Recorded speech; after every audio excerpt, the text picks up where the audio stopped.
get back to work, another Jek said to Macready and myself, and we went back to unloading cargo. The stoker came back to our ship that night, without his duffel bag. He found me and said, "I'm signing off the ship. Going with the Jeks." Macready was with me. He said loudly, "What do you mean, you're going with the Jeks?" "I signed on their ship," the stoker said. "Stoking. They've got a micronuclear drive. It's been a while since I worked with one, but I think I'll make out all right, even with the screwball way they've got it set up." "Huh?" The stoker shrugged. "Ships are ships, and physics is physics, no matter where you go. I'll make out." "What kind of deal did you make with them? What do you think you're up to?" The stoker shook his head. "No deal. I signed on as a crewman. I'll do a crewman's work for a crewman's wages. I thought I'd wander around a while. It ought to be interesting," he said. "On a Jek ship?" "Anybody's ship. When I get to their home world, I'll probably ship out with some people from farther on. Why not? It's honest work." Macready had no answer to that. "But," I said. "What?" He looked at me as if he couldn't understand what might be bothering me, but I think perhaps he could. "Nothing," I said, and that was that. Except Macready was always a sourer man from that time up to as long as I knew him afterwards. We took off in the morning. The stoker had already left on the Jek ship, and it turned out he'd trained an apprentice boy to take his place. It was strange how things became different for us, little by little, after that.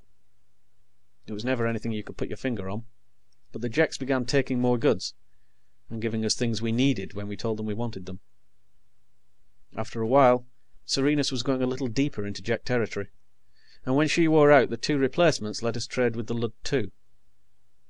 Then it was the Norzaway, and other people beyond them, and things just got better for us somehow. We heard about our stoker occasionally. He shipped with the Lud, and the Norzaway, and some people beyond them, getting along, going to all kinds of places.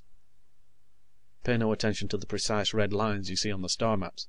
Nobody knows exactly what path he wandered from people to people. Nobody could. He just kept signing on with whatever ship was going deeper into the galaxy, going farther and farther. He messed with green shipmates and blue ones. 1 and 2 and 3 heads, tails, 6 legs.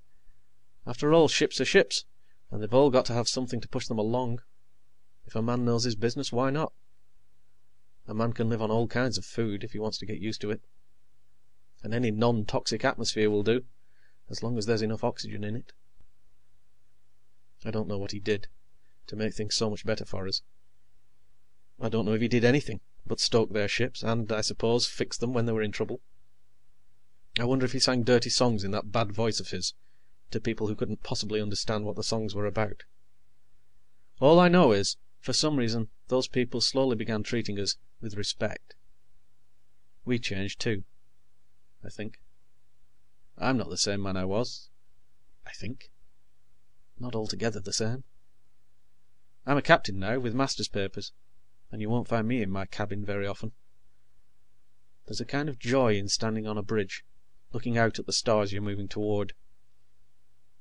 I wonder if it mightn't have kept my old captain out of that place he died in, finally, if he'd tried it. So I don't know.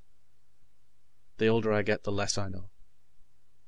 The thing people remember the stoker for, the thing that makes him famous and, I think, annoys him, I'm fairly sure is only incidental to what he really did.